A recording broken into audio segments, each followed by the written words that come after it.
Hi friends, welcome to Harish academy. ఈరోజు వార్తల్లో నిలిచిన జాతీయ, అంతర్జాతీయ, రాష్ట్రీయ అంశాల గురించి, వార్తల్లో నిలిచిన వ్యక్తులు, అవార్డులు, పుస్తకాలు మరియు క్రీడా సంబంధిత సమాచారం ఒక్కొక్క అంశాన్ని వివరంగా తెలుసుకునే ముందు కొన్ని హెడ్లైన్ చూద్దాం. ఈరోజు ఢిల్లీ ప్రభుత్వం వార్తల్లో నిలిచింది. ఎందుకు అంటే రోజ్గర్ బజార్ పేరిట ఒక పోర్టల్ని ప్రారంభించింది. దాని నుండి యువతకు ఎలాంటి ప్రయోజనాలు దక్కుతాయి, ఎందుకోసం ఉద్దేశించబడింది, అదంతా చూద్దాము. మరియు వాతావరణానికి సంబంధించి మౌసం అనే ఒక పేరుతో ఈరోజు నాకు యాప్ వార్తలు నిలిచింది. కేంద్ర ప్రభుత్వం విడుదల చేసింది.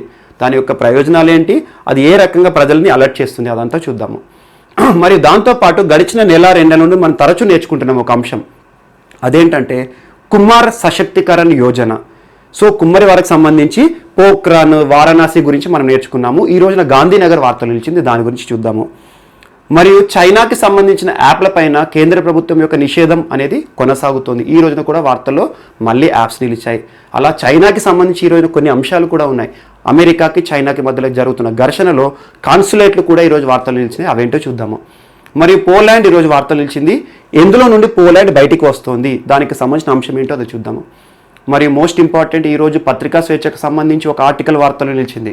ఆ పత్రికా స్వేచ్ఛకు సంబంధించిన కొన్ని కేసెస్ ఏంటి, దాని ఆధారంగా ఈరోజు ఏ అంశం అనేది వార్తలు నిలిచిందో చూద్దాం.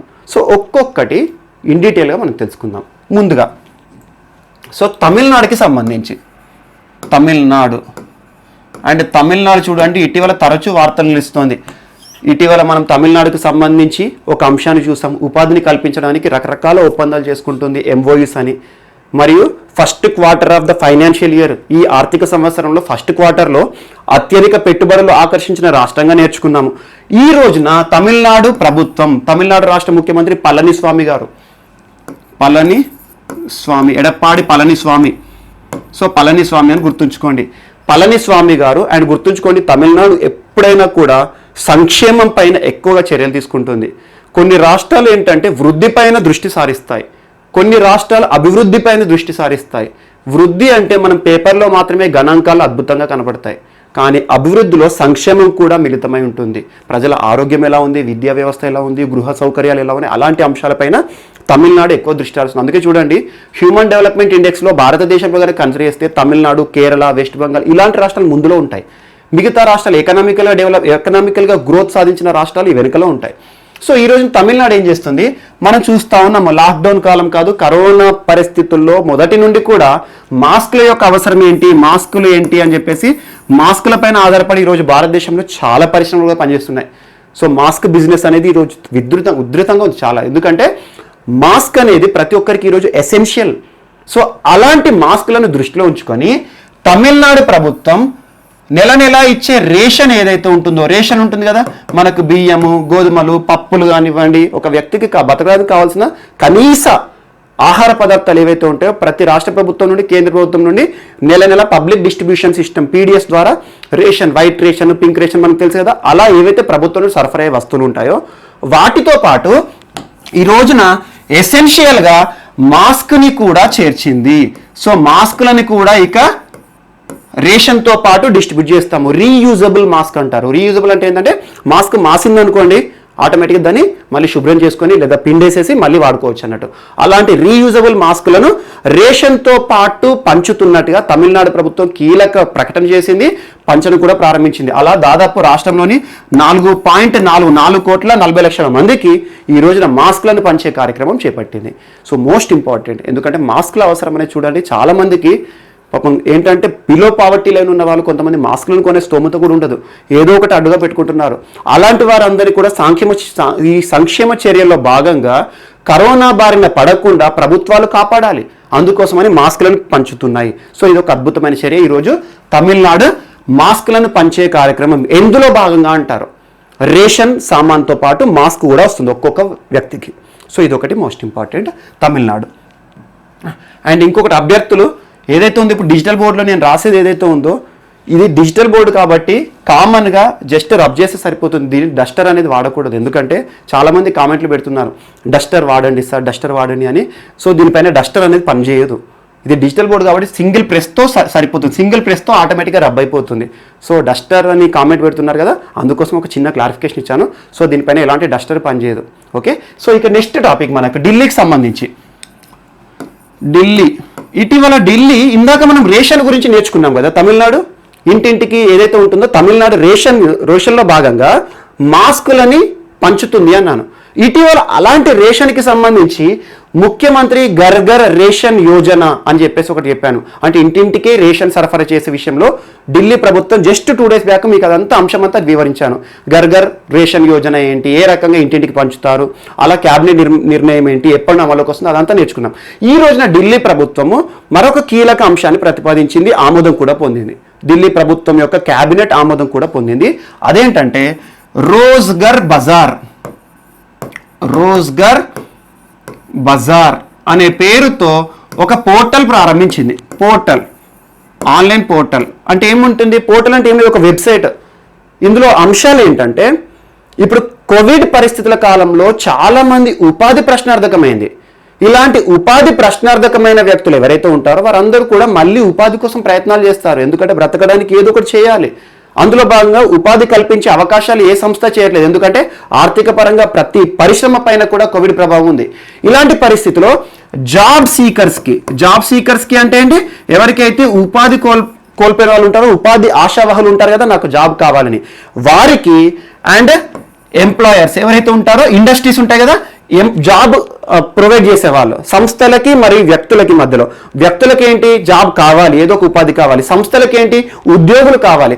అలా సంస్థలకి మరియు యువతకి మధ్యలో ఒక వారధిలా ఉండే ఒక పోర్టల్ని ప్రారంభించింది. అందులో ఏం చేస్తారు, ఈ జాబ్ సీకర్స్ నా క్వాలిఫికేషన్ ఇది, నా పేరు ఇది, నా ఊరు ఇది అని చెప్పేసి రాస్తారు.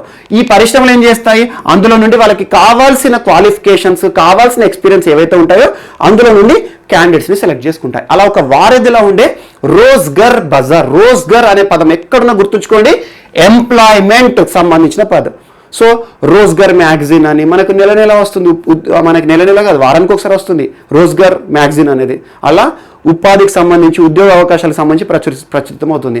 అలాంటి రోజ్గర్ అనేది ఇటీవల కూడా చూడండి, రోజ్గర్ సేతు లాస్ట్ నెలలో చర్చించుకున్నాం మనం.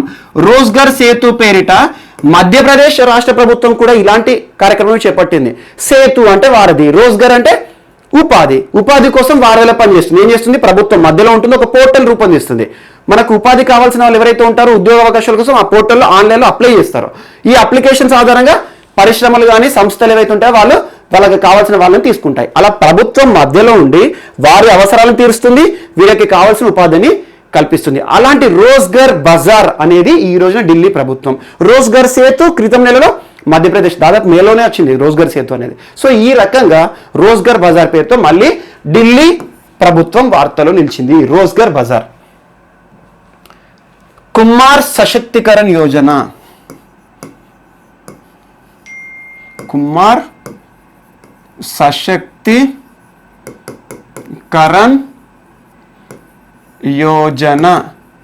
సో ఈ పథకము కొత్తది కాదు, గుర్తుంచుకోండి. కుమార్ సశక్తికరణ్ యోజన అనేది ఇప్పటికి 3 సార్లు డిస్కస్ చేశాము. అందులో మోస్ట్ ఇంపార్టెంట్ 2 సార్ల విషయం చెప్తాను. మీరు చూడండి, థంబ్నెయిల్ టెక్స్ట్లో కూడా పేరు పెట్టాము ఒకసారి. చారిత్రక పోఖ్రాన్ పట్టణం మళ్ళీ ఈ రోజున వార్తలో నిలిచింది. ఎందుకోసం అన్నాను, పోఖ్రాన్ సిటీలో కుమార్ సశక్తికరణ్ యోజన కింద ఎలక్ట్రిఫైడ్ పాటరీ వీల్స్ ఏవైతే ఉంటాయో, కుమ్మరి వాళ్ళు ఎవరైతే ఉండాలో కుండలు తయారు చేస్తారో, కుండలు తయారు చేసేవాళ్ళు, అలా కుండలు తయారు చేయాలంటే ఎలక్ట్రిక్ పరికరాలని డిస్ట్రిబ్యూట్ చేసిన సంస్థ ఏంటంటే KVIC, khadi village industries commission. Khadi village industries commission. ఈ సంస్థ కేంద్ర ప్రభుత్వం ఆధ్వర్యంలో పనిచేస్తుంది. చిరు వ్యాపారులకు సంబంధించి కానివ్వండి, కుటీర పరిశ్రమలు ప్రోత్సహించడం కానివ్వండి, సబ్సిడీలు ఇవ్వడం కానివ్వండి, ఇలాంటి పరికరాలను పంచడం కానివ్వండి చేస్తుంది. సో అలా పోఖ్రాన్లో గడిచిన నెలలో కుమ్మరి వారిని ఆదుకోవడానికి 100 కుటుంబాలకి ఎలక్ట్రిఫైడ్ కుమ్మరి వీల్, పాటర్ అంటారు, పాటరీ వీల్ ఏదైతే ఉంటుందో కుండలు తయారు చేసేది, ఎలక్ట్రిక్ ఆధారంగా నడిచేది ఇచ్చారు, విద్యుత్ ఆధారంగా నడిచే కుమ్మరి పరికరాన్ని ఇచ్చారు. దాని ద్వారా కుండలు తయారు చేసుకుంటారు, దీపాలు తయారు చేస్తారని.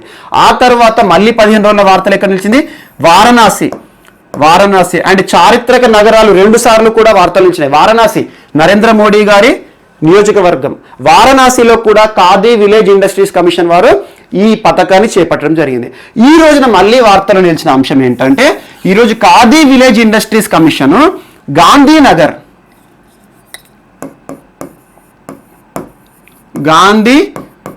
నగర్. గాంధీనగర్ ఎక్కడ? గుజరాత్. సో గుజరాత్కి సంబంధించి గాంధీనగర్లో ఈరోజు దేశ హోంశాఖ మంత్రి, కేంద్ర హోంశాఖ మంత్రి అమిత్ షా గారు 100 ఆర్టిజన్స్కి, అంటే చేతి వృత్తుల ఆధారంగా పనిచేసే వారు ఎవరైతే ఉంటారో ఆర్టిజన్స్కి 100 కుమ్మరి చక్రాలు, దేని ఆధారంగా పనిచేసేవి? ఎలక్ట్రిక్ ఆధారంగా పనిచేసే కుమ్మరి చక్రాలను డిస్ట్రిబ్యూట్ చేయడం జరిగింది. సో ఎన్ని పంచారు, ఎవరు పంచారు కాదు. సో ఈ కుమార సశక్తికరణ యోజన అనేది ఎవరి కోసం ఉద్దేశించబడింది? ముఖ్యంగా చేతి వృత్తుల ఆధారంగా పనిచేసే వారికి, ఆర్టిజన్స్కి ప్రోత్సాహం కల్పించడానికి రకరకాల పథకాలు చేస్తుంది. సో కుమార్ సశక్తికరణ యోజన గుర్తుంచుకోండి. ఈ రోజున గాంధీనగర్లో ఈ కుమ్మరి ఏవైతే ఉంటాయో, పరికరాలు ఏవైతే ఉంటాయో, కుమ్మరి చక్రాలు, వాటిని పంచుతూ, విద్యుత్ ఆధారంగా పనిచేసేవి పంచుతూ వార్తలు నిలిచింది. సో ఇది కూడా మోస్ట్ ఇంపార్టెంట్. ఇది థర్డ్ టైం. నెక్స్ట్ మౌసమ్. ఎవరైనా ఇన్స్టాల్ చేసుకోవచ్చు, కావాలంటే ఇన్స్టాల్ చేసి చూడండి. ఏదైనా వార్తలు నిలుస్తోంది కేంద్ర ప్రభుత్వానికి సంబంధించి అంటే చూసి వదిలేకుండా, ప్రతి ఒక్కరి దగ్గర ఈ స్మార్ట్ యుగంలో ప్రతి ఒక్కరి దగ్గర సెల్ ఫోన్ అనేది కామన్గా ఉంటుంది. సో సెల్ ఫోన్లో ఆండ్రాయిడ్ లేదా ఐఓఎస్, ఈ 2 నెట్వర్క్లు ఉంటాయి maximum. IOS are Android. IOS అంటే ఏంటంటే యాపిల్ లాంటి ఫోన్లలో ఉంటాయి. ఆండ్రాయిడ్ అంటే ఏంటంటే అన్ని ఫోన్లలో ఆండ్రాయిడ్ ఉంటుంది. ఎక్కువగా టీవీలలో కానివ్వండి, సాఫ్ట్ టెక్నాలజీ ఎవరిలో కూడా ఆండ్రాయిడ్ ఉంటుంది. ఐఓఎస్ కొంచెం కాస్ట్లీ మొబైల్స్లో ఉంటుంది. సో ఇప్పుడు ఈ మౌసమ్ యాప్ అనేది రెండిట్లలో డౌన్లోడ్ అవుతుంది. ఎందుకు ఇదంతా చెప్తున్నా అంటే చూడండి, దేనికి సంబంధించింది అంటే వాతావరణాన్ని ప్రిడిక్ట్ చేస్తుంది. వాతావరణానికి సంబంధించిన సమాచారాన్ని మనకి ఇప్పుడు చూడండి, రేపు వర్షం పడుతుందా, రేపు మబ్బులు ఉంటాయా, ఇలాంటి అంశాలు తెలుసుకోవాలని చాలా మందికి ఉంటుంది. ఎందుకంటే కొన్ని ప్రోగ్రామ్స్ సెట్ చేసుకుంటారు, రకరకాల ప్రోగ్రామ్స్ ఉంటాయి వాతావరణ ఆధారంగా మనం చేసే పనులు. సో అలా వాతావరణాన్ని ఎస్టిమేట్ చేసి ముందుగానే మనకు అలర్ట్ చేస్తుంది. ఈ రోజున వాతావరణం ఎలా ఉంటుంది, దాదాపు దేశం మొత్తంలో కూడా 200 సిటీలను యావరేజ్గా తీసుకొని, 200 సిటీలు ఎగ్జాంపుల్, ఒక సిటీకి దగ్గరలో ఉండే ఫేమస్ ఏదైతే ఉంటుందో దాని ఆధారంగా చుట్టుపక్కల వారికి అందరూ కూడా అదే టెంపరేచర్ ఉంటుంది అన్నట్టు. సో అలా 200 సిటీలను ఆధారం చేసుకొని రోజులో 8 సార్లు ఆ యాప్లో దానికి సంబంధించిన వాతావరణం అప్డేట్ అవుతుంది. ఎగ్జాంపుల్ వరంగల్ లేదా కరీంనగర్ ఉంది అనుకోండి. కరీంనగర్ అనుకోని మా దగ్గర రామగుండం స్టేషన్ అన్నారు అనుకోండి. రామగుండం సంబంధించిన ఇన్ఫర్మేషన్ మొత్తం ఉంటుంది. అలా రామగుండంలో రోజులో 8 సార్లు వాతావరణం ఎలా మారిందని 8 సార్లు అప్డేట్ చేస్తుంది. అలా దేశం మొత్తం కూడా 200 సిటీస్. మరి ముందుగా ఫోర్కాస్ట్ రానున్న 8 రోజులు 7 రోజుల పాటు ఎలా ఉండబోతుంది వాతావరణం అని చెప్పేసి దాదాపు 450 సిటీస్కి సంబంధించి ఇన్ఫర్మేషన్ ఉంటుంది. అండ్ సింపుల్ చెప్పాలంటే భారతదేశం మొత్తం ప్రాంతానికి కూడా వాతావరణ పరంగా ఒక వ్యక్తులకి, దేశంలో ప్రతి పౌరుని కూడా వాతావరణ నివేదిక అందాలి అనే ఉద్దేశంతో మౌసమ్ అనే ఒక గవర్నమెంట్ యాప్ అనేది కేంద్ర ప్రభుత్వం రిలీజ్ చేసింది. ఏ శాఖ అంటే మినిస్ట్రీ ఆఫ్ ఎర్త్ సైన్సెస్. అందులో భాగంగా meteorology department, India meteorology department పరిధిలో ఈ వాతావరణ శాఖ అనేది ఉంటుంది. చూడండి, మనం టీవీలో కూడా ఇప్పుడు వాతావరణ శాఖ అనేది టీవీలో చాలా తక్కువైపోయింది, రావట్లేదు. కొన్ని ఛానల్స్లో చూపిస్తారు ఈరోజు వాతావరణం ఎలా ఉందని. ఒకప్పుడు 9 గంటలకు వచ్చే న్యూస్లో ఒక 10 ఏళ్ల కింద వాతావరణం సంబంధించి స్పెషల్ బులెటిన్ ఉంటుంది, ఇండియా మ్యాప్ పెట్టేసుకొని చూపిస్తూ ఉంటారు. కానీ ఈరోజు తగ్గిపోయింది. ప్రతి ఒక్కరి దగ్గర వాతావరణంలో మొబైల్ ఆటోమేటిక్ ఇన్బిల్ట్ చూపిస్తుంది. సో అవన్నీ కూడా ఎక్కడెక్కడో రూపొందించిన యాప్స్ అవి ఉంటాయి. కానీ ఈరోజు ప్రభుత్వమే అధికారికంగా ఒక యాప్ రిలీజ్ చేసింది, మౌసమ్, MAUSAM. ఇందులో వాతావరణానికి సంబంధించిన అన్ని అంశాలు ఉంటాయి. సో దీన్ని ఎవరు రిలీజ్ చేశారు? మినిస్ట్రీ ఆఫ్ ఎర్త్ సైన్సెస్ వారు రిలీజ్ చేశారు. ఎందులో భాగంగా ఉంటుంది భారతదేశంలో వాతావరణానికి సంబంధించిన అలర్ట్స్ అన్ని ఏ శాఖ పరిధిలో ఉంటాయంటే ఇండియా మెట్రాలజీ డిపార్ట్మెంట్ పరిధిలో ఉంటాయి. సో ఈ యాప్ని ఎవరు రూపొందించారు ముందుగా? సో టెక్నాలజీ కానివ్వండి ఇవన్నీ ఎవరు రూపొందించారంటే, ఒకటి ఇండియా మెట్రాలజీ డిపార్ట్మెంట్, 2 మనకి Indian institute of tropical meteorology ఈ సంస్థ. మరి most important digital agriculture and youth సంస్థ. ఇది దేని పరిధిలో ఉంటుంది అంటే ఇక్రిసాట్ పరిధిలో ఉంటుంది. ఇక్రిసాట్ అంటే ఆటోమేటిక్గా వ్యవసాయానికి సంబంధించి, వ్యవసాయం అంటేనే వాతావరణం. సో ఈ రకంగా 3 డిపార్ట్మెంట్స్ దీన్ని తయారు చేశాయి. ఒకటి India meteorology department, 2 Indian institute of tropical meteorology. ఎక్కడ కేంద్రానికి పనిచేస్తుంది అంటే నాగ్పూర్లో ఉంటుంది. నాగ్పూర్ సంస్థ. మరియు digital agriculture and youth DAY అంటారు, ఇక్రిసాట్కి సంబంధించిన సంస్థ. ఈ 3 తయారు చేసిన ఒక యాపే ఈ రోజున మౌసం పేరుతో మనకి ఉంది. అధికారికంగా ప్రభుత్వం రిలీజ్ చేసింది, ప్రతి ఒక్క పౌరుడికి కూడా వాతావరణం సంబంధించిన ఇన్ఫర్మేషన్ తెలియాలని. సో ఇది చూడండి, ప్రతి ఒక్కరు కూడా ఏ రకంగా పనిచేస్తుంది, ఎలా ఉంటుంది అని చెప్పేసి. దీన్ని రిలీజ్ చేసిన వారు ఎవరు? Ministry of earth sciences. ఎందుకంటే వాతావరణ శాఖలో ఉన్న ప్రతి ఒక్క అంశం కూడా మినిస్ట్రీ ఆఫ్ ఎర్త్ సైన్సెస్ పరిధిలో ఉంటుంది. ఇది ఒకటి మోస్ట్ ఇంపార్టెంట్, గుర్తుంచుకోండి. Next, so press freedom. Press freedom అంటే ఏంటి? పత్రికా స్వేచ్ఛ. పత్రికా స్వేచ్ఛ. ఈరోజు చూడండి, న్యూస్ ఛానల్స్, వార్తాపత్రికలు, ప్రసార మాధ్యమాలు, సోషల్ మీడియా, సినిమాలు, డాక్యుమెంటరీలు, ప్రతి ఒక్క అంశం కూడా ఒక వ్యక్తికి కల్పించిన భావ ప్రకటన స్వేచ్ఛ హక్కు. భావ ప్రకటన స్వేచ్ఛ హక్కు అంటే ఏంది? Right to expression. నాకు కావాల్సింది నేను అడుగుతాను, లేకపోతే నాకు చెప్పాల్సింది నేను చెప్తాను. ఒక వ్యక్తి తన భావాలను ఎలా అయినా చెప్పుకోవచ్చు. అది రాసి చెప్తానా, చూపించి చెప్తానా, సైగల ద్వారా చెప్తానా, లేదా సైలెంట్గా ఉంటానా, ఇవన్నీ కూడా ఒక వ్యక్తికి కల్పించిన ప్రాథమిక హక్కులు. ఏ వ్యక్తి అయినా తన హుందాతనానికి తన జీవించే హక్కులో భాగము. అందులో మోస్ట్ ఇంపార్టెంట్ ఆర్టికల్ 19(1)A ఏదైతే ఉంటుందో వ్యక్తి యొక్క భావ ప్రకటన స్వేచ్ఛ హక్కు గురించి ఉంటుంది. అంటే ఎగ్జాంపుల్, నేను ఈ రోజు మీకు క్లాస్ చెప్తున్నాను, నేను ఏమైతే చెప్పాలనుకుంటున్నా ఇదంతా కూడా మీకు ఖచ్చితంగా లెక్చర్ రూపంలో చెప్తున్నాను. లెక్చర్ రూపంలో లేదు, ఏం చేస్తాను, స్లైడ్ల రూపంలో చెప్పొచ్చు, లేదా ఏం చేస్తాను, ఓన్లీ వాయిసే ఇవ్వచ్చు, లేదా సైగల ద్వారా చెప్పొచ్చు. ఎలా అయినా సరే నా యొక్క భావాలు మీకు చేరితే చాలు. సో ఇలాంటి భావాలు అనేవి ఒక వ్యక్తికి ప్రాథమిక హక్కులో భాగంగా ఉంటాయి. సో అలాంటి ప్రాథమిక హక్కులపై ఎవరు కూడా ఆంక్షలు విధించొద్దు. అది ముఖ్యంగా రాజ్యం విధించొద్దు. ప్రభుత్వం ఎప్పుడు కూడా వ్యక్తికి సంబంధించిన ప్రాథమిక హక్కులపైన విధించకూడదు, ఎలాంటి ఆంక్షలు విధించకూడదు. అలాంటిదే ఈరోజు తెలంగాణకి సంబంధించి, అండ్ మోస్ట్ ఇంపార్టెంట్ తెలంగాణ అంశం అనుకోకండి, ఇది నేషనల్ ఇష్యూ, సుప్రీంకోర్టు పరిధికి కూడా పోతుంది. రీసెంట్గా హైకోర్టు ఒక అంశాన్ని ప్రస్తావించింది. హైకోర్టు, తెలంగాణ హైకోర్టు ఏం చెప్పింది అంటే, ఇటీవల మీరు చూడండి, సెక్రటేరియట్ అనేది కూల్చివేత కార్యక్రమం జరుగుతుంది. కూల్చివేస్తున్నారు, కొంత దూరం పరిధి వరకు మొత్తం కూడా దాన్ని సీజ్ చేసేసారు. ఎవరు కూడా అలో లేదు, పోవడానికి ఆస్కారం లేదు. మీడియా ప్రతినిధులను కూడా అక్కడికి వెళ్ళనివ్వట్లేదు. సో ఇప్పుడు మీడియా ప్రతినిధులు, ముఖ్యంగా V6 వెలుగు, వీరు ఏం చేశారంటే హైకోర్టులో ఒక కేసు వేశారు. భారతదేశంలో పత్రికా స్వేచ్ఛ అనేది భావ ప్రకటన స్వేచ్ఛ హక్కు 19(1)Aలో ఉంటుంది. ప్రాథమిక హక్కులపై ఎవరు కూడా ఆంక్షలు విధించకూడదు. సో ఒక వ్యక్తిని నేను రేపు ఏదైనా పేపర్ స్టార్ట్ చేస్తానా, మ్యాగజైన్ స్టార్ట్ చేస్తానా, ఒక టీవీ ఛానల్ స్టార్ట్ చేస్తానా, ఒక వ్యక్తికి కల్పించిన ప్రాథమిక హక్కులు. సో అలా ప్రాథమిక హక్కుల్లో భాగంగా ఉన్న వార్తాపత్రికలు మరియు టీవీ ఛానల్స్లో ప్రభుత్వం చేసే పనులను ప్రజలకు తెలిపించడం అనేది మా యొక్క డ్యూటీ. అది మాకు కల్పించిన హక్కు. ప్రజలు కూడా తెలుసుకోవడం అనేది ఒక హక్కు. ఎందుకు ప్రభుత్వం అవరోధాలు సృష్టిస్తోంది, ఎందుకు ఆపుతోంది, మమ్మల్ని అక్కడికి పోకుండా మీడియా కవరేజ్ చేయకుండా ఎందుకు చేస్తోంది అని హైకోర్టుని అడిగింది. హైకోర్టు ఏం చెప్పింది? పత్రికా స్వేచ్ఛ అనేది రాజ్యాంగంలో డైరెక్ట్గా లేదు, కానీ పత్రికా స్వేచ్ఛ అనేది రాజ్యాంగంలో అంతర్లీనంగా ఉంది. ఆర్టికల్ 19(1)Aలో భావ ప్రకటన స్వేచ్ఛ హక్కులో పత్రికా స్వేచ్ఛ ఉంటుంది. అందుకోసం ఎవరు కూడా పత్రికా స్వేచ్ఛ పైన అవరోధాలు కల్పించకూడదు. మీడియా మీరు వెళ్ళండి అని చెప్పేసి మీడియాకి కూడా అనుమతులు ఇచ్చింది. అందుకే మీడియా వాళ్ళు వెళ్ళారు, అందుకు సంబంధించిన ఫోటోలు వస్తున్నాయి, వీడియోలు వస్తున్నాయి. సో ఇలాంటి పత్రికా స్వేచ్ఛ అనేది వార్తల్లో నిలిచింది ఆర్టికల్ 19(1)A. ఈరోజు న్యూస్ పేపర్లు కానీ, సినిమాలు కానివ్వండి, ఏవైనా కూడా మనకి ఆర్టికల్ 19(1)Aలో భాగమే. నాకు చెప్పాల్సింది ఏ రకంగా చెప్తాను, ఫ్లెక్సీ చేస్తానా, బోర్డు చెప్తానా, లేకపోతే రాసి చూపిస్తానా, సైకిల్ చెప్తానా. అండ్ సైలెన్స్ కూడా మన భావ ప్రకటన స్వేచ్ఛలో నచ్చిందంట, నచ్చకపోతే నచ్చలేదని చెప్తాను, లేకపోతే ఏ చెప్పకపోతే ఎందుకు చెప్పాలని సైలెంట్ కూడా ఉంటాను. ఇలాంటి అంశాలన్నీ కూడా ఆర్టికల్ 19(1)Aలో ఉంటాయి. అదే వార్తలు నిలిచింది. అండ్ దీనికి సంబంధించి బ్రిజేష్ కుమార్ వర్సెస్ ఢిల్లీ హైకోర్టు కేసు, Khalid Abbas versus union of India కేసు, and next Bennett Coleman versus union of India. ఈ 3 కేసులు కూడా పత్రికా స్వేచ్ఛకి సంబంధించినవే. సో ఇవి 3 కూడా మీకు పాలిటీలో అంతర్లీనంగా ఉంటాయి. చూడండి, పాలిటీ పార్ట్లో 3 కేసెస్, ఎందుకంటే ఇది వార్తలు ఇచ్చిన కాబట్టి ఈ కేసెస్ రిలేట్ చేసి చెప్తున్నాను. ఇది అవసరం లేదు మనకు టాపిక్, కాకపోతే వీటి గురించి దేని గురించి చెప్తుందో చూడండి. బెన్నెట్ కోల్మన్ కేసు ఎగ్జాంపుల్ చెప్తాను. ఏ రకంగా ఉంటుంది?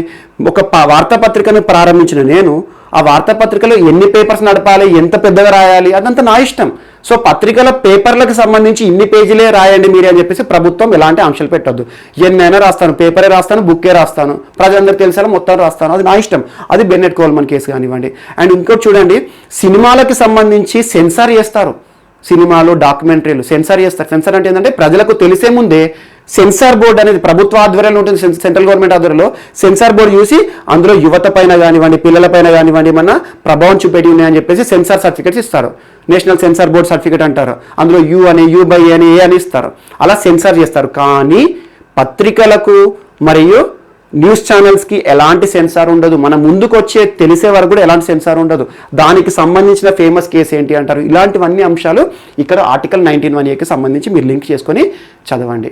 అండ్ మోస్ట్ ఇంపార్టెంట్, వార్తలు నిలుస్తున్న ఆర్టికల్ చుట్టూ సినిమా తిరుగుతూ ఉంటుంది. ఎప్పుడైనా కూడా వాటి గురించి ఎక్కువ కాన్సన్ట్రేట్ చేయండి. దీని గురించి ఇంకా తీర్పు పూర్తిగా రాలేదు, న్యాయస్థానంలో పర్యవేక్షణ ఉంది కాబట్టి దీని గురించి మనం ఆపాము. తర్వాత దీనికి సంబంధించి ఎలాంటి అంశాలు ఇస్తాయి, V6 కేసులో హైకోర్టు ఏం చెప్పింది, సుప్రీంకోర్టు ఏం అలా ఒక కేసు కొత్త కేసు కూడా అవ్వచ్చు, చెప్పలేం. సో అప్పుడు మనం చర్చిద్దాం. సో ఈ రోజున ఆర్టికల్ 19(1) పత్రికలకు సంబంధించి ఈరోజు భారతదేశంలో అన్ని పత్రికలు, వార్తాపత్రికలు కానివ్వండి, న్యూస్ ఛానల్స్ కానివ్వండి, సినిమాలు, కార్టూన్స్ అన్ని ఏ ఆర్టికల్లో భాగంగా ఉంటాయంటే ఆర్టికల్ 19(1) వ్యక్తి కల్పించిన భావ ప్రకటన స్వేచ్ఛ హక్కులో భాగం. అది గుర్తుంచుకోండి చాలు. అండ్ ఇంకోటి, ఇటీవల కాలంలో రాజస్థాన్ సంక్షోభం గురించి మనం రెగ్యులర్గా చర్చించుకుంటున్నాము. సో రాజస్థాన్ సంక్షోభం గురించి అప్డేట్స్ వచ్చిన కొద్దీ మీకు చెప్తా ఉన్నాను. అదొకటి చూడండి. గవర్నర్ వ్యవస్థకి, స్పీకర్ వ్యవస్థకి మధ్యలో ఈ ఘర్షణలు వస్తాయని, గవర్నర్కి ముఖ్యమంత్రి మధ్యలో ఘర్షణలు వస్తాయని, మరి స్పీకర్ వ్యవస్థకి న్యాయ వ్యవస్థకి మధ్యలో ఘర్షణలు వస్తాయని ఈ సంక్షోభం స్టార్ట్ కాకముందే మనం ప్రెడిక్ట్ చేసాము. అవే జరుగుతూ ఉన్నాయి. సేమ్ ఈరోజు అదే మనం 20 రోజుల కింద ఖచ్చితంగా న్యాయ వ్యవస్థకి, స్పీకర్ వ్యవస్థకి మధ్యలో అవరోధం వస్తుంది, అసలు గవర్నర్ వ్యవస్థనే అవసరమా అనే పాయింట్ కూడా వస్తుంది అని చెప్పాను. అవే ఈరోజు వార్తలు చూస్తున్నాయి. అవన్నీ రెగ్యులర్గా మనం చర్చించుకుంటున్నాం. నెక్స్ట్, సో ఈరోజు మన next topic Atmanirbhar app innovation challenge. Atmanirbhar app innovation challenge సంబంధించి దీనికి సంబంధించి టోటల్ డీటెయిల్స్ కూడా మనం జూలై 5th క్లాస్లో నేర్చుకున్నాం. అసలు ఏంటి చూడండి, ఒక్కసారి ఒక ఓవర్వ్యూ ఇస్తాను. ప్రస్తుతం ఉన్న భారతదేశ అవసరాలు, యాప్స్కి సంబంధించి యువత చాలామంది టిక్టాక్ లాంటి యాప్స్కి అడిక్ట్ అయిపోయారు. కానీ దురదృష్టవశాత్తు ఇవన్నీ కూడా చైనాకి సంబంధించినవి.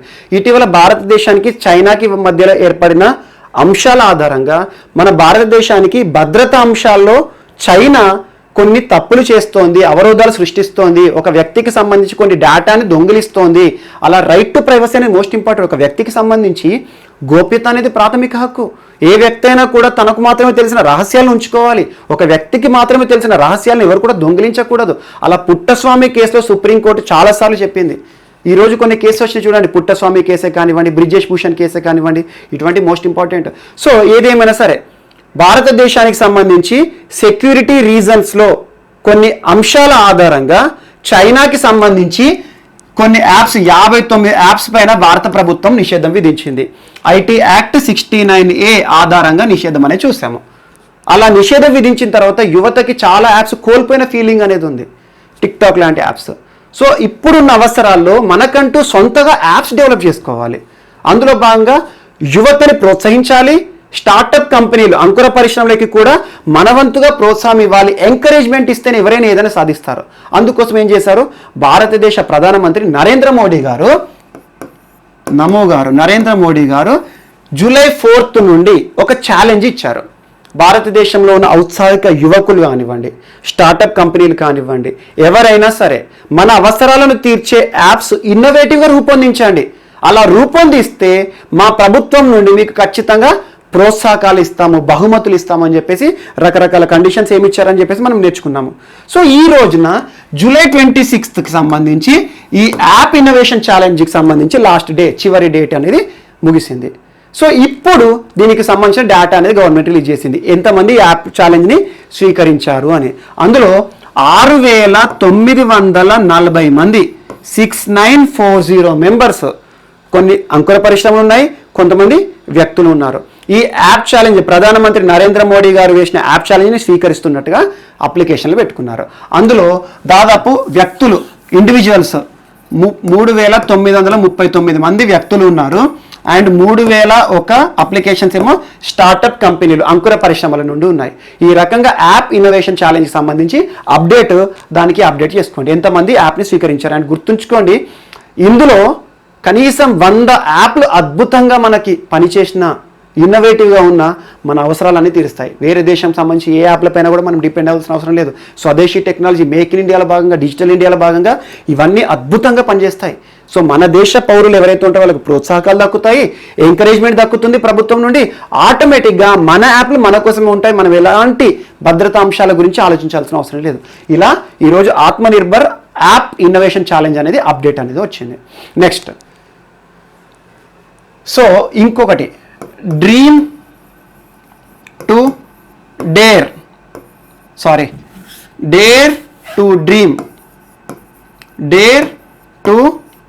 డ్రీమ్ 2.0 డేర్ టు డ్రీమ్ 2.0 అనే పేరుతో ఇంకొక ఛాలెంజ్ ఈరోజు వార్తల్లో నిలిచింది. ఇన్నోవేటర్స్కి, సంస్థలకి ఎవరు వేసారు ఈ ఛాలెంజ్ అంటారు. ఇంతకుముందేమో ప్రధానమంత్రి నరేంద్ర మోడీ అన్నాను. సో ఈ రోజున అబ్దుల్ కలాం, భారతదేశానికి సంబంధించి అబ్దుల్ కలాము ప్రతి ఒక్కరికి కూడా తనను అభిమానించని వ్యక్తి ఎవరు ఉండరు. అభిమానించకపోయినా సరే తనను విమర్శించేవారు మాత్రం ఎవరు ఉండరు. అది వాస్తవం. చిన్న పిల్లల నుండి పెద్దవారి వరకు, ముఖ్యంగా చిన్నపిల్లలు తనను ఆదర్శంగా తీసుకొని పెరుగుతారు. చిన్నప్పటి నుండి తన పుస్తకాలు, తన ఫోటోలు చూడము. అంతటి గొప్ప వ్యక్తి. భారతదేశంలో రక్షణ రంగానికి సంబంధించి మిసైల్ మ్యాన్ ఆఫ్ ఇండియా అంటారు. క్షిపణి వ్యవస్థ తన యొక్క మెదడు నుండి పుట్టింది, సింపుల్ చెప్పాలంటే. అలాంటి క్షిపణి వ్యవస్థకు సంబంధించి తన పరిశోధనలు అద్భుతంగా ఉన్నాయి. అలాంటి అబ్దుల్ కలాం సంబంధించి క్షిపణి అన్నాను. మరి క్షిపణికి సంబంధించి ఎవరు తయారు చేస్తారు భారతదేశంలో? DRDO. సో ఆటోమేటిక్గా అబ్దుల్ కలాం సంబంధించి ఏమైనా అంశం వచ్చిందనుకోండి, ఆటోమేటిక్గా DRDO అని గుర్తుపెట్టుకోండి. ఈ రోజున డేర్ టు డ్రీమ్ 2.0 అనే పేరుతో ఒక ఛాలెంజ్ని వేసిన వారు ఎవరంటే DRDO, defence research development organisation. మనం రెగ్యులర్గా DRDO గురించి చూస్తూనే ఉన్నాం. ఈ కరోనా కాలంలో రక్షణ సంబంధ అంశాలను దృష్టి సారిస్తూ మన యొక్క ఆరోగ్య సమస్యలపైన వెంటిలేటర్లు తయారు చేస్తున్నాయి. రకరకాల UV బ్లాస్టర్స్, శానిటైజేషన్ ప్రక్రియలు, డిస్ఇన్ఫెక్టెంట్ స్ప్రేలు అన్ని తయారు చేస్తుంది. అలాంటి DRDO ఈ రోజున ఒక డేర్ టు డ్రీమ్ 2.0 అనే ఒక ఛాలెంజ్ని వేసింది. ఎందుకు గుర్తుగా అంటే భారతదేశ మాజీ రాష్ట్రపతి అబ్దుల్ కలాం గారి 5th డెత్ యానివర్సరీ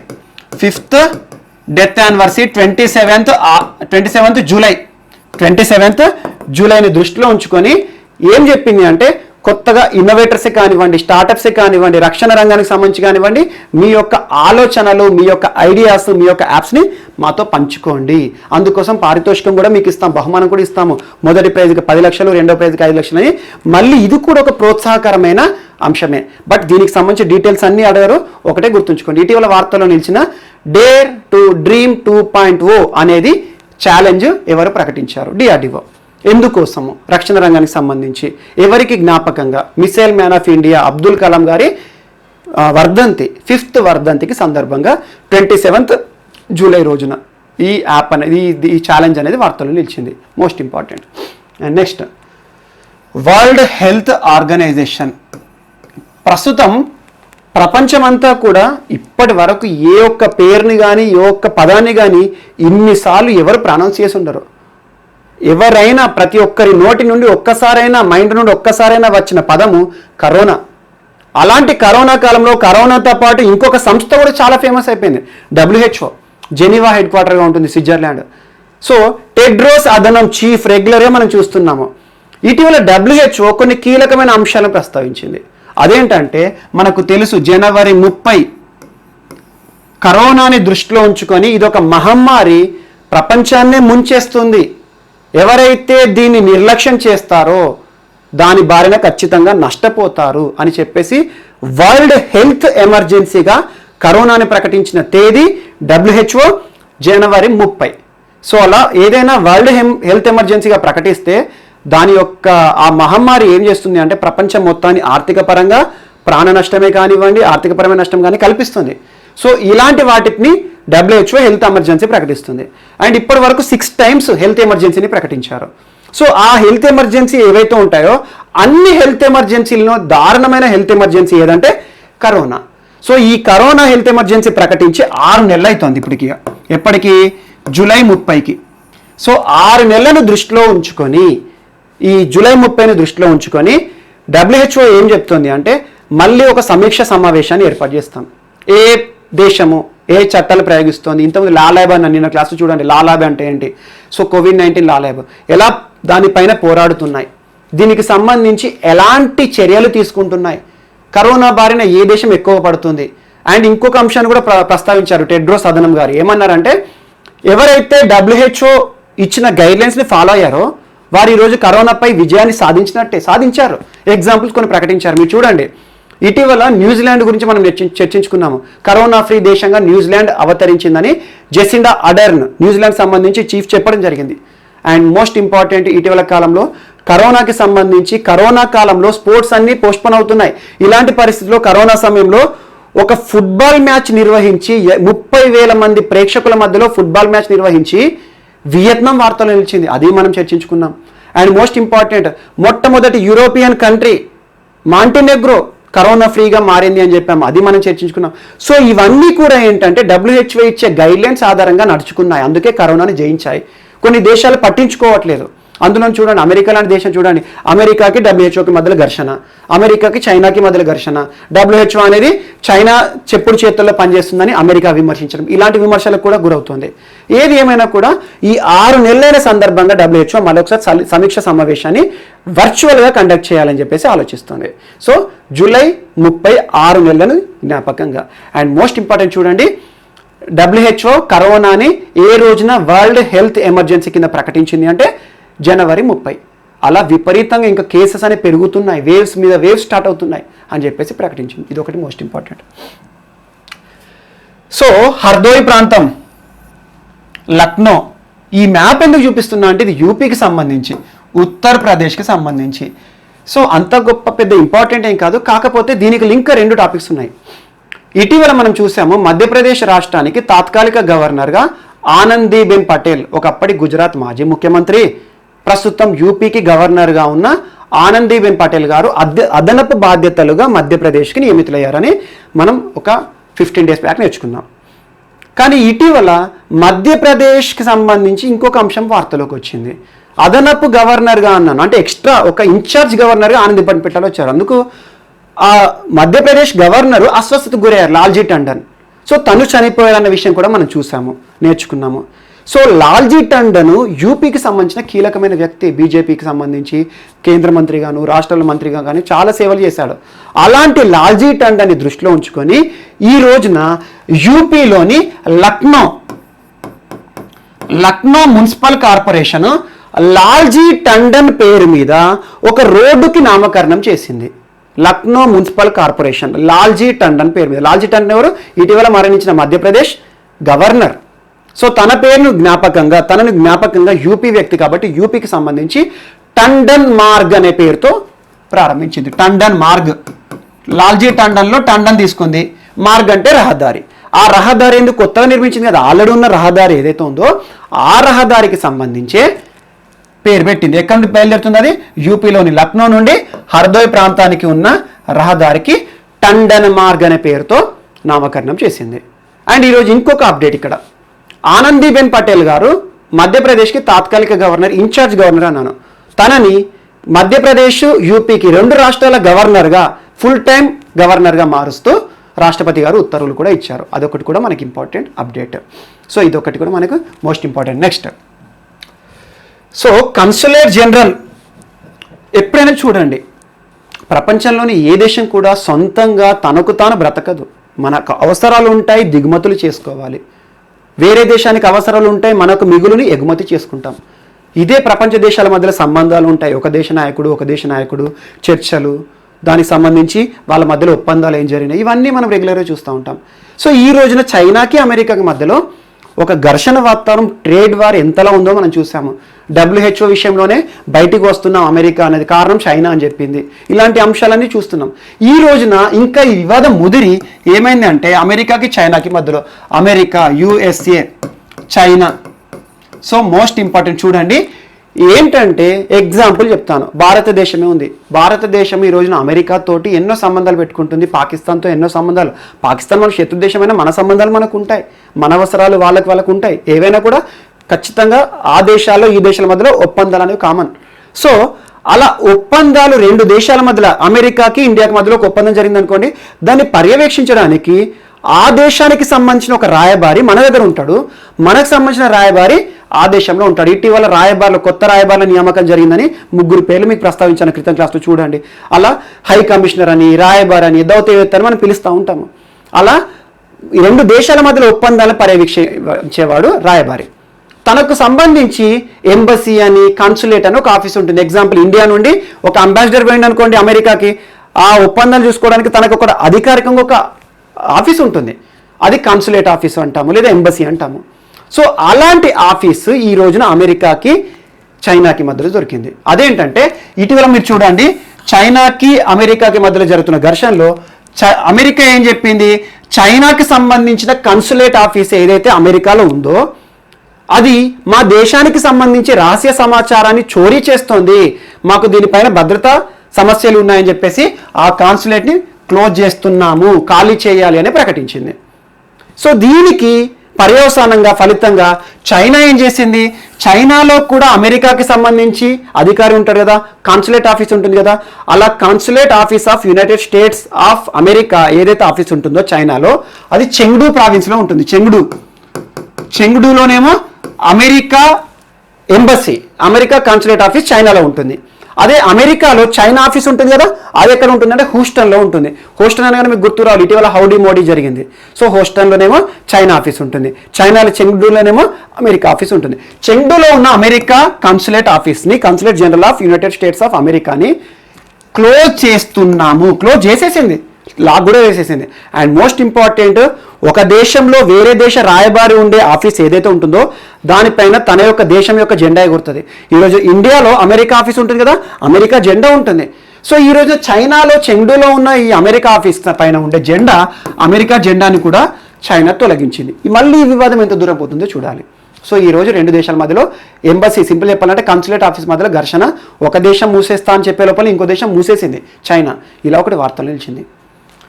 నెక్స్ట్, ఇటీవల 59 యాప్ల పైన ఇండియా నిషేధం విధించింది. Section 69A of IT act అని చెప్పాను. వాటికి అదనంగా మళ్ళీ భారత ప్రభుత్వం 47 యాప్లని నిషేధిస్తాము అని చెప్పేసి పర్యవేక్షణ చేస్తుంది. ఈ 47 యాప్స్ ఏవైతే ఉంటాయో ఇవి ఈ యాప్స్ తోడుగా పనిచేస్తున్నాయి, ఇవి కూడా రహస్యపరంగా మన యొక్క భద్రతా సమస్యలకి కలిగిస్తున్నాయి అని చెప్పేసి ఒక అంశం వార్తలు వచ్చింది. ఇంకా 47 యాప్లను కూడా గుర్తిస్తోంది అని చూసింది. అండ్ ఈ 47 యాప్లలో మళ్ళీ ఎక్కువ మంది అడిక్ట్ అయిన యాప్ ఉంది ఒకటి, పబ్జీ. సో పబ్జీ కూడా సేమ్ టిక్ టాక్లోనే చాలామంది యువత దాని బారిన పడ్డారు. సో పబ్జీతో చాలామంది చనిపోయిన వాళ్ళు కూడా ఉన్నారు. సో ఇదొకటి మోస్ట్ ఇంపార్టెంట్. ఇంకా 47 యాప్లను భారత ప్రభుత్వం చూస్తుంది section 69A of IT act కింద. అదేంటో మీకు అంతా తెలుసు. అండ్ ఇది కూడా చైనాకి సంబంధించింది. సో ఇదేంటి అంత పెద్ద ఇంపార్టెంట్ కాదు. మనం క్రితం క్లాస్లో చైనాకి సంబంధించి Tianwen-1 అని నేర్చుకున్నాం, అది ఇంపార్టెంట్, లాంగ్ మార్చ్ రాకెట్ అని అది. కానీ ఈ రోజు చైనా గురించి నేర్చుకుంటున్నాం కాబట్టి ఇంకొక అంశం వార్తలు ఇచ్చింది. చైనా ఇటీవల ఒక హై రిజల్యూషన్ మ్యాపింగ్ శాటిలైట్ని లాంచ్ చేసింది. మ్యాపింగ్ అంటే ఏం లేదు, వాళ్ళ దేశానికి సంబంధించి కొన్ని మ్యాప్లను రూపొందించడం, చేయడం, ఫోటోలు తీయడం చేస్తుంది. దాని పేరేంటంటే Xiaoyuan-3 అనే రాకెట్ని శాటిలైట్ని లాంచ్ చేసింది.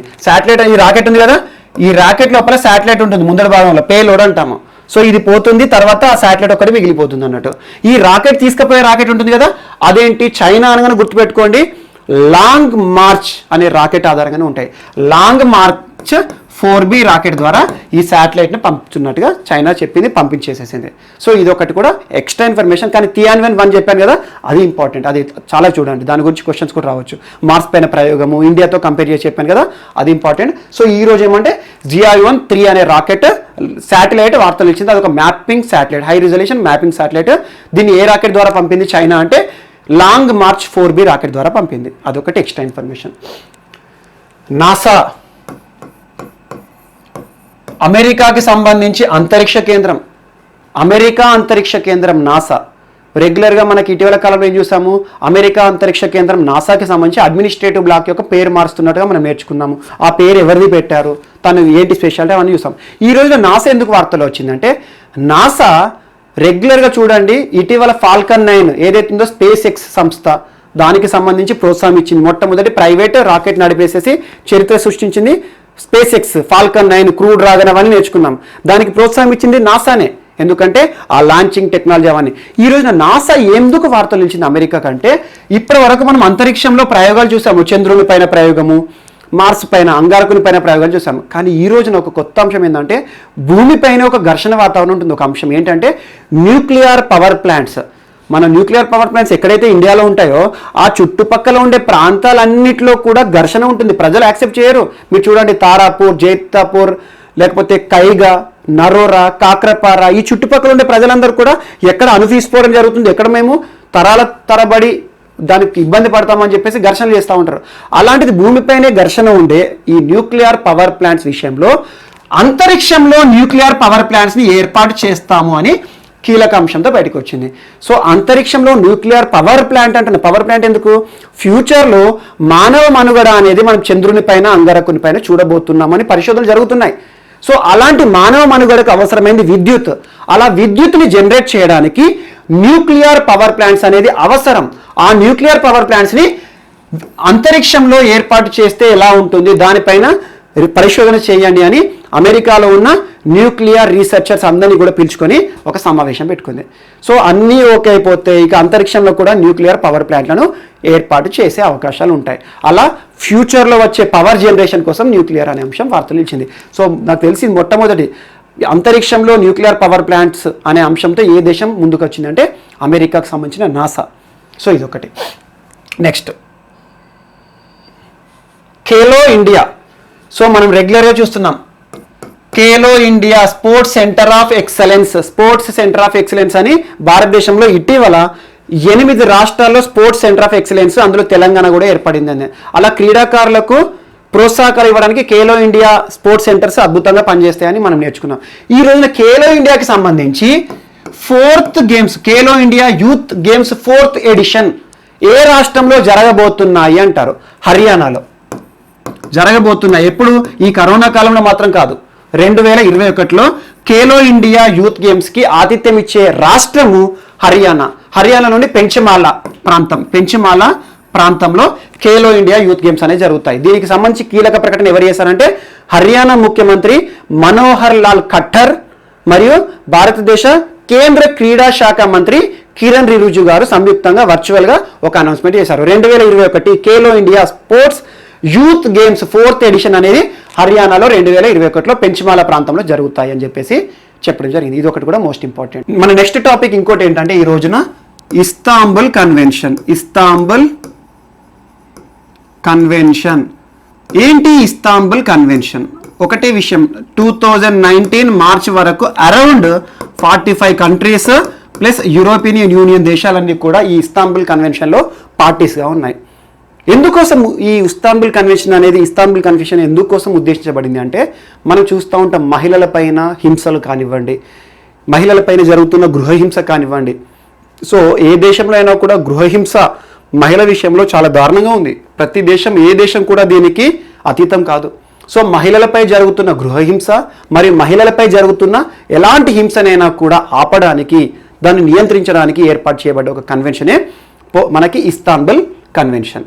ఈ ఇస్తాంబుల్ కన్వెన్షన్ అంతేందుకు ఇటీవల కాలం చూడండి, COVID-19 కాలంలో లాక్డౌన్లో అత్యధికంగా మహిళలు గృహహింసని ఎదుర్కొన్నారని చాలా నివేదికలు చెప్పినాయి. ఎందుకంటే అందరూ ఇళ్లలో ఉన్నారు. సో ఇళ్లలో ఉండడం ద్వారా ఈ హింస కానివ్వండి, భార్యాభర్తల మధ్య తగాదాలు కానివ్వండి, అలాంటివి ఉంటాయి. అండ్ భారతదేశంలో కూడా ఇవ్వండి, డొమెస్టిక్ వైలెన్స్ యాక్ట్ ఏదైతే ఉంటుందో, గృహహింస నిషేధ చట్టం అనేది ఉంటుంది 2005 ఆధారంగా. సో అలా గృహహింస నిషేధ చట్టాలు ప్రతి దేశంలో ఉంటాయి. కానీ ఒకటే అంశం, ఈరోజు ఇస్తాంబుల్ కన్వెన్షన్ అనేది మహిళా సాధికారత కోసం ఏర్పాటు చేయబడింది. అందులో దాదాపు 2019 వరకు 45 దేశాలు మరియు యూరోపియన్ కంట్రీస్ అన్నీ కూడా, యూరోపియన్ యూనియన్ దేశాలు ఉన్నాయి. ఈ రోజున వార్తల్లోకి ఎందుకు ఎక్కింది అంటే, ఇలాంటి ఇస్తాంబుల్ కన్వెన్షన్ నుండి ఈ రోజున పోలాండ్ దేశం బయటికి వస్తున్నట్టుగా కీలక ప్రకటన చేసింది. పోలాండ్ దేశం ఎందుకు అంటే, ప్రస్తుతం పోలాండ్లో ఉన్న ప్రభుత్వము కన్జర్వేటివ్ పార్టీ. వారికి ఈ ఇస్తాంబుల్ కన్వెన్షన్లో ఉన్న మహిళా సాధికారకు సంబంధించి కానివ్వండి, హోమోసెక్స్ కానివ్వండి, లేదా టీచింగ్ విషయంలో కానివ్వండి, హౌ టు టీచ్ చిల్డ్రన్ అని చెప్పేసి అలాంటి అంశాలన్నింటిలో కూడా పోలాండ్ ప్రభుత్వానికి ఇస్తాంబుల్ కన్వెన్షన్లో ఉన్న అంశాలన్నీ కూడా నచ్చట్లేదు. సో ఇస్తాంబుల్ కన్వెన్షన్ మా ఆలోచన విధానానికి దూరంగా ఉంది, మేము ఇస్తాంబుల్ కన్వెన్షన్లో ఉండడానికి ఒప్పుకోవట్లే అని చెప్పేసి ఇటీవల బయటకు వచ్చింది. సో ఒక్కటే గుర్తుంచుకోండి, ఇటీవల వార్తల్లో నిలిచిన ఇస్తాంబుల్ కన్వెన్షన్ దేనిని ఉద్దేశించబడింది? మహిళా సాధికారత కోసము. ఇటీవల ఏ దేశం బయటకు వస్తున్నట్టుగా ప్రకటన చేసింది? ఒకటే పోలాండ్. సో ఈ రకంగా పోలాండ్ అనేది ఇస్తాన్బుల్ కన్వెన్షన్ నుండి బయటకు వస్తున్నట్టుగా కొన్ని కీలక ప్రకటనలు చేసింది. సో చూడాలి ఏమవుతుంది అనేది. అండ్ నెక్స్ట్, ఈ రోజున వెలీ బ్యాండ్ అనే పేరుతో ఒక రిస్ట్ బ్యాండ్ వార్తలు నిలిచింది. నిన్నటి క్లాస్లో చూడండి, అది వేరు ఇది వేరు. నిన్నటి క్లాస్లో ఉంది ఏదైతే ఉంటుందో స్మార్ట్ రిస్ట్ బ్యాండ్ అనేది ఒకటి నేర్చుకున్నాము. అలా ఎయిమ్స్ నాగ్పూర్ అని, జోధ్పూర్ అని, ఐఐటి జోధ్పూర్ ఇవన్నీ కూడా తయారు చేసి అని చెప్పేసి ఈ రోజున వార్తలో నిలిచిన ఈ వెలీ బ్యాండ్ అనేది మనకి IIM Kozhikode, Indian institute of management Kozhikode వారు తయారు చేశారు. దాని కింద ఉన్న ఒక అంకుర పరిశ్రమ క్వాల్5 అనే సంస్థ, స్టార్టప్ కంపెనీ క్వాల్5 అనే సంస్థ తయారు చేసింది.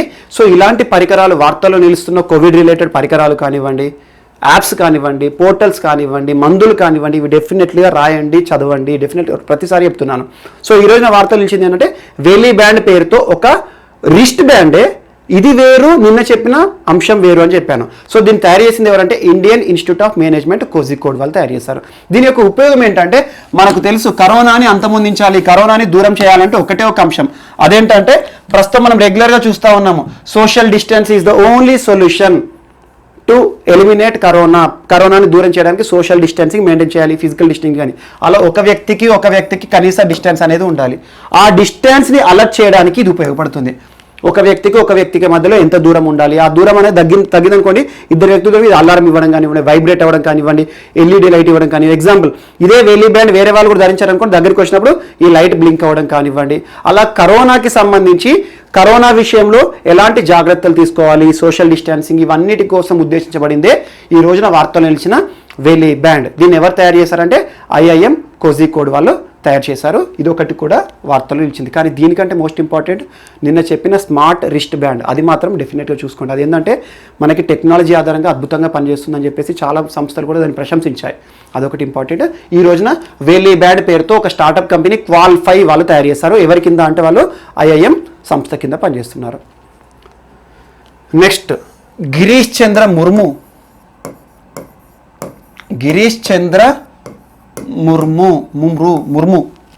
జీసీ ముర్ము అంటారు.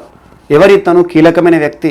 భారతదేశంలో ఆర్టికల్ 370 అనేది ఒకటి ఉండే నిబంధన జమ్మూ కాశ్మీర్కి సాధికారత కలిగించింది. సింపుల్ చెప్పాలంటే జమ్మూ కాశ్మీర్కి స్వతంత్ర హోదాగా ఉండే, అలాంటి జమ్మూ కాశ్మీర్ విషయంలో స్వతంత్ర హోదా కల్పించిన ఆర్టికల్ 370 కేంద్ర ప్రభుత్వం 2019 ఆగస్టు మాసంలో తీసేసింది, ఆగస్టు నెలలో తొలగించింది, repealed from the constitution of India. అలా జమ్మూ కాశ్మీర్కి స్వయంగా ఉండే హోదా ఏదైతే ఉంటుందో తొలగించిన తర్వాత జమ్మూ కాశ్మీర్ మనకు రెండుగా విడిపోయింది. సింపుల్ చెప్పాలంటే ఏంటి, ఒకటి అసెంబ్లీతో కూడుకున్న కేంద్రపాలిత ప్రాంతము, ఒకటి అసెంబ్లీ లేని కేంద్రపాలిత ప్రాంతం. అసెంబ్లీ కూడిన కేంద్రపాలిత ప్రాంతం ఏదైతే ఉంటుందో అదే మనకి జమ్మూ కాశ్మీర్. ఆ జమ్మూ కాశ్మీర్కి లెఫ్టినెంట్, కేంద్రపాలిత ప్రాంతం అనగానే గుర్తుకు రావాలి, లెఫ్టినెంట్ గవర్నర్లో హోదాగా నియమించిన వ్యక్తే జీసీ ముర్ము. అండ్ లడఖ్ ప్రాంతానికి ఎవరు మనం ఇటీవల చర్చించుకున్నాము, ఆర్కే మాథుర్. సో ఈ వ్యక్తుల విషయాన్ని గుర్తుంచుకోండి, ఎందుకంటే వీరి విషయంలో రావచ్చు బిట్స్. సో ప్రస్తుతం జమ్మూ కాశ్మీర్లో కానివ్వండి, లడఖ్లో కానివ్వండి యాక్టివ్గా ఉన్నది వీరే, అక్కడ ప్రభుత్వాన్ని నడిపించేది. సో ఇటీవల జీసీ ముర్ము గారు దాదాపు 200 కోట్ల రూపాయలను రిలీజ్ చేశారు, విడుదల చేశారు. ఎందుకోసం అంటే macadamisation of all roads in Jammu Kashmir అని చెప్పేసి ఒక వార్త వచ్చింది. మెక్ ఆడమ్ అనే పేరు మీద ఒక స్కాటిష్ ఇంజనీర్, సింపుల్ చెప్పాలంటే మెక్ ఆడమ్, తన పేరు మీద మెకాడమైజేషన్ అనే ఒక పదం వచ్చింది. మెకాడమైజేషన్ అంటే దేనికి సంబంధించిందంటే రోడ్లకు సంబంధించింది. జమ్మూ కాశ్మీర్ ప్రాంతం చూడండి, మొత్తం కూడా రోడ్డు వ్యవస్థ కొండ ప్రాంతం కాబట్టి ఎగుడు దిగుడుగా ఉంటుంది. అలాంటి ప్రాంతంలో మెకాడమైజేషన్ ఆఫ్ రోడ్స్ అనే కాన్సెప్ట్ ఉంటుంది. అంటే ఏంటంటే పెబెల్స్, రాళ్ళు కానివ్వండి, ఆ రాళ్లను పెద్ద రాళ్లపైన చిన్న రాళ్ళు పేర్చి ఒక రోడ్డు వ్యవస్థ, ఒక టెక్నాలజీ ఉపయోగించి రోడ్డు వ్యవస్థ అనేది వేస్తారు. అలా జమ్మూ కాశ్మీర్లో ఉన్న దాదాపు 11,000 కిలోమీటర్ల రోడ్లు ఏవైతే ఉన్నాయో, జమ్మూ కాశ్మీర్ మొత్తంలో ఉన్న రోడ్లు ఏవైతే ఉన్నాయో కేంద్రపాలిత ప్రాంతంలో, ఆ 11,000 కిలోమీటర్ల పొడవైన రోడ్లన్నింటినీ కూడా మెకాడమైజేషన్ చేస్తున్నట్టుగా ఇటీవల దాదాపు 200 కోట్ల రూపాయలు కూడా రిలీజ్ చేశారు జీసీ ముర్ము గారు. సో ఈ రకంగా జమ్మూ కాశ్మీర్లో పెబెల్స్ అంటే సింపుల్ ఒక టెక్నాలజీ ఏంటంటే మెకాడమైజేషన్ అంటే పెద్ద పెబుల్స్ అన్ని పేర్చి దానిపైన చిన్న రాళ్ళు పేర్చి దానిపైన మట్టి వేయడము, డాంబర్ వేయడము, ఇలా రోడ్డు టెక్నిక్ అనేది ఒకటి ఉంటుంది. అలా కొండ ప్రాంతాలు ఎక్కువగా ఈ పద్ధతి ఉపయోగపడుతుంది. అలా జమ్మూ కాశ్మీర్లో రోడ్లను మొత్తం కూడా అధునాతనంగా తీర్చిదిద్దాలి అనే ఉద్దేశంతో ఇటీవల తను వార్తలు నిలిచాడు. సో దానికి సంబంధించి నిధులు కూడా విడుదల చేయడం జరిగింది. Macadamisation of all roads in Jammu Kashmir around 11,000 kilometres roads అని ఇచ్చారు. Okay, next. So Omar Abdullah కీలకమైన నేత. ఇందాక చెప్పాను మీకు నేను, ఆర్టికల్ 370 తొలగించబడిన తర్వాత, రిపీల్ అయిన తర్వాత జమ్మూ కాశ్మీర్లో చాలా ఘర్షణలు, అల్లర్లు, రాళ్ళు రువ్వడం అవి ఇవన్నీ జరిగినాయి. అందుకోసం మనకంటే ముందు మన దేశమంతా లాక్డౌన్లో ఉన్నాం. లాక్డౌన్లో ఎలాంటి పరిస్థితి ఉందో మనం చూసాము. అదే లాక్డౌన్ సింపుల్ చెప్పాలంటే ఆర్టికల్ 370 చేసినాక జమ్మూ కాశ్మీర్లో వేశారు, కర్ఫ్యూ వేసేస్తారు ప్రభుత్వం, కేంద్ర ప్రభుత్వం. అలాంటి సమయంలోనే కీలకమైన నిర్ణయాలు కానివ్వండి, అక్కడ ఏమేమి ఘర్షణ జరగకుండా కొంతమంది కీలకమైన నాయకులని హౌస్ అరెస్ట్ చేశారు, ఇంట్లో నుండి గృహ నిర్బంధం చేశారు. పబ్లిక్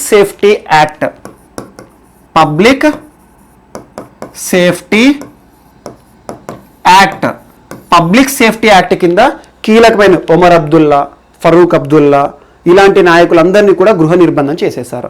ఎందుకంటే వాళ్ళు ప్రజల మధ్యలోకి వచ్చేసి మన రెచ్చగొట్టే ప్రసంగాలు చేస్తారేమో అని. సో ఇటీవలే లాక్డౌన్ కంటే, దేశమంతా లాక్డౌన్ కంటే ముందే వీళ్ళని రిలీజ్ చేయడం జరిగింది. అరౌండ్ మార్చి నెలలో ఒమర్ అబ్దుల్లా కూడా రిలీజ్ అవ్వడం జరిగింది. ఈ రోజున ఒక కీలకమైన అంశాన్ని ప్రస్తావించాడు. అదేంటంటే జమ్మూ కాశ్మీర్కి సంబంధించి ఆ స్వతంత్ర హోదా ఆర్టికల్ ఏదైతే ఉందో ఆర్టికల్ 370ని మళ్ళీ తిరిగి తీసుకురండి. అండ్ జమ్మూ కాశ్మీర్కి రానున్న ఎన్నికల ఆర్టికల్ 370 ఉన్నప్పుడు జమ్మూ కాశ్మీర్లో అసెంబ్లీ పదవీ కాలం ఎంత ఉంటుందంటే 6 సంవత్సరాలు ఉండే. దేశమంతా 5 సంవత్సరాలు, కానీ జమ్మూ కాశ్మీర్లో 6 ఏళ్ళు ఉండే. అలాంటి 6 సంవత్సరాల అసెంబ్లీలో ఒమర్ అబ్దుల్లా ముఖ్యమంత్రిగా కూడా చేశాడు. Nationalist party, Jammu Kashmir national party ఏదైతే ఉంటుందో ఆ పార్టీ నేత.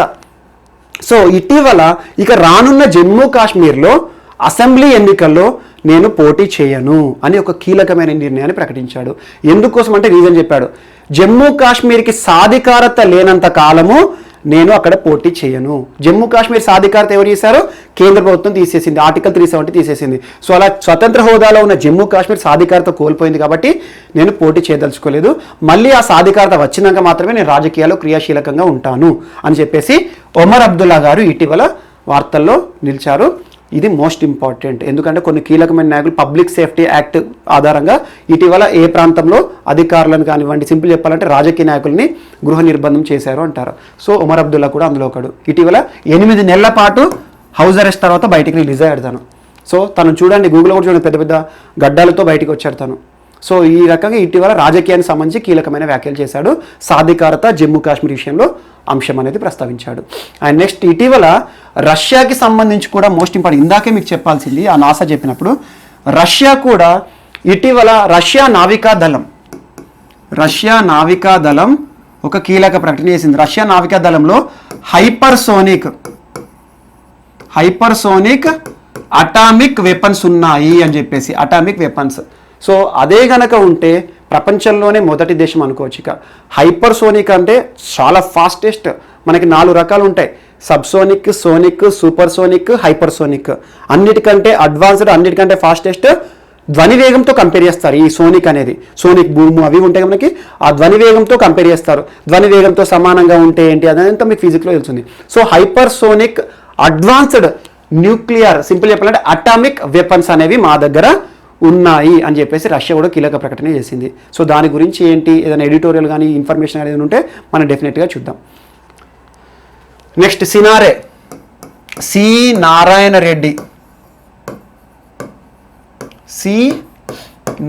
Reddy most important Jnanpith award గ్రహీత, సాహిత్యంలో ఇచ్చే అత్యంత ప్రతిష్టాత్మక పురస్కారం జ్ఞానపీఠ. సో సినారే దక్కించుకున్నాడు. చాలా కవితలు రాశాడు, చాలా పాటలు, సినిమా పాటలు, అద్భుతాలు సృష్టించాడు. ఒక మాటలో చెప్పాలంటే ఒక ఆణిముత్యం రచన విషయంలో. అలాంటి సినారేకి సంబంధించి జూలై 29 తెలంగాణ ప్రభుత్వము సినారేకి జ్ఞాపకార్థంగా సారస్వత సదన్ అనే పేరిట బంజారా హిల్స్లో ఒక భవనాన్ని ఓపెన్ చేస్తున్నట్టుగా చెప్పింది. అండ్ గుర్తుంచుకోండి, ఈ సారస్వత సదన్ ఏదైతే ఉంటుందో సంస్కృతికి నెలవుగా ఉండేటట్టు, సంస్కృతికి పుట్టినిల్లుగా ఉండేటట్టు సాంస్కృతిక కార్యక్రమాలు అన్నీ కూడా అక్కడి నుండి జరిగేటట్టు ప్రభుత్వం తీసుకోబోతోంది చర్యలు అన్నారు. బంజారా హిల్స్లోని ఈ భవనాన్ని జూలై 29న శంకుస్థాపన చేస్తున్నట్టు చెప్పారు. ఆ భవనం శంకుస్థాపన జరిగిన తర్వాత దాని యొక్క ఉపయోగం ఏంటి, ఎందుకోసం చేశారు, అసలు దానికి సంబంధించి ఎందుకు ఆ జూలై 29th రోజునే ఏర్పాటు చేస్తున్నారు, అదంతా కూడా మనం జూలై 29th వీడియోలో మనం చూద్దాం. నెక్స్ట్, సో బెంజమిన్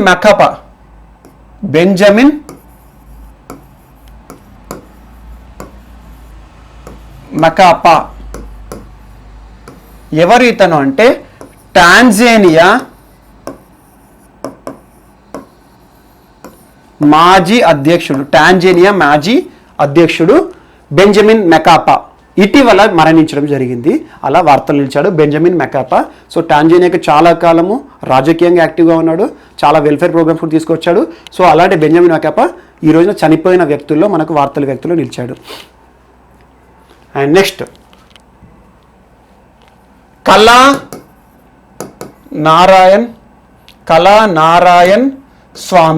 కళానారాయణ్ స్వామి ఎవరు అంటే సింగపూర్ ప్రెసిడెంట్స్ ప్రతిష్టాత్మక పురస్కారం గెలుచుకున్న భారత సంతతి యువతి. సింగపూర్లో అవార్డ్స్ ఇస్తారు, ఒక్కొక్క రంగానికి అత్యున్నత సేవలు చేసినందుకు గుర్తుగా ఇస్తారు. అలా ఇటీవల కళానారాయణ స్వామి గారికి, తను ఎవరంటే భారత సంతతి చెందిన ఆమె, సింగపూర్లో సెట్ అయింది. అని ఇటీవల కాలంలో మనం సింగపూర్ సంబంధించి కొన్ని అంశాలు చర్చించాము. అవేంటంటే ఎగ్జాంపుల్, సింగపూర్లో ఇటీవల ఎన్నికలు జరిగాయని, కొత్త ప్రభుత్వం ఏర్పడింది, అది ఎవరి ఆధ్వర్యంలో అదంతా కూడా మనం నేర్చుకున్నాము. సో అలాంటి సింగపూర్లో ఎవ్రీ ఇయర్ ప్రెసిడెంట్స్ అవార్డ్స్ అనేది ఇస్తారు. సో ఆ దేశ అధ్యక్షుడి పేరు ఇస్తారు. అలా ప్రెసిడెంట్స్ అవార్డ్స్లో నర్సింగ్ వైద్య సౌకర్యాలు ఏవైతే ఉంటాయో నర్సింగ్ కేటగిరీలో తనకి ది బెస్ట్ అవార్డు అనేది పొందింది. ప్రెసిడెంట్స్ అవార్డు ఫర్ నర్సింగ్లో మన భారత సంతతికి చెందిన కళానారాయణ స్వామి గారికి అధ్యక్షుని పేరు మీద ఒక అవార్డు రావడం జరిగింది. సో అలా వార్తల్లో నిలిచిన వ్యక్తిగా తను నిలిచారు. అండ్ మోస్ట్ ఇంపార్టెంట్ ఇంకొకటి ఏంటంటే తెలంగాణకి సంబంధించి అండ్ ఆంధ్రప్రదేశ్ సంబంధించి ఒక అంశం. ఆంధ్రప్రదేశ్ సంబంధించి యూనివర్సిటీస్ ఏవైతే ఉన్నాయో అందులో ఉపకులపతుల నియామకం కోసము ఇటీవల ఆంధ్రప్రదేశ్ ప్రభుత్వము ఒక కమిటీని నియమించింది. ఆ కమిటీలో ఎవరంటే దేశంలో ఉన్న ప్రముఖ యూనివర్సిటీ సంబంధించి ఉపకులపతులు, వైస్ ఛాన్సలర్ ఎవరైతే ఉంటారో వారి ఆధ్వర్యంలో రాష్ట్రంలో ఉన్న అన్ని విశ్వవిద్యాలయాల్లో ఉపకులపతుల యొక్క నియామకం జరుగుతుంది. అంటే వైస్ ఛాన్సలర్, ఉపకులపతి అంటారు, ఉపకులపతి వైస్ ఛాన్సలర్ల నియామకం కోసము ఒక కమిటీని వేసినట్టుగా ప్రభుత్వం కీలక ప్రకటన చేసింది. అండ్ మోస్ట్ ఇంపార్టెంట్ ఇంకోటి, తెలంగాణ విషయానికి వస్తే డస్ట్బిన్స్ ఉంటాయి, చెత్త జిహెచ్ఎంసీ పరిధిలో చెత్త ఏవైతే ఉంటాయో చెత్త సేకరణలు, ఆ డస్ట్బిన్స్కి క్యూఆర్ కోడ్ అమలు చేస్తున్నట్టుగా మరియు జియో ట్యాగింగ్, ఎక్కడి నుండి ఎక్కడికి చెత్త అనేది జరుగుతుంది ట్రాకింగ్ చేసే విధంగా, మరి దాంతోపాటు క్యూఆర్ కోడ్, మనకి క్యూఆర్ కోడ్ అంటే ఎక్కడ చూస్తాము, గూగుల్ పే కానీ పేటిఎం కానీ క్యూఆర్ కోడ్ స్కాన్ చేస్తాము. అలా చెత్త బుట్టలకి కూడా, చెత్త కుండీలు ఏవైతే ఉంటాయో చెత్త కుండీలకు కూడా క్యూఆర్ కోడ్ కేటాయిస్తున్నట్టుగా ఇటీవల తెలంగాణ ప్రభుత్వం కీలకమైన ప్రకటనలు చేసింది. సో ఇవి మనకి ఈరోజు వార్తలు నిలిచిన అంశాలు. వీటితో పాటు మిస్లేనియస్ అంశాలు కొన్ని మిగిలిన ఏమైనా ఉంటే రేపటి క్లాస్లో మళ్ళీ చూద్దాం. Thank you.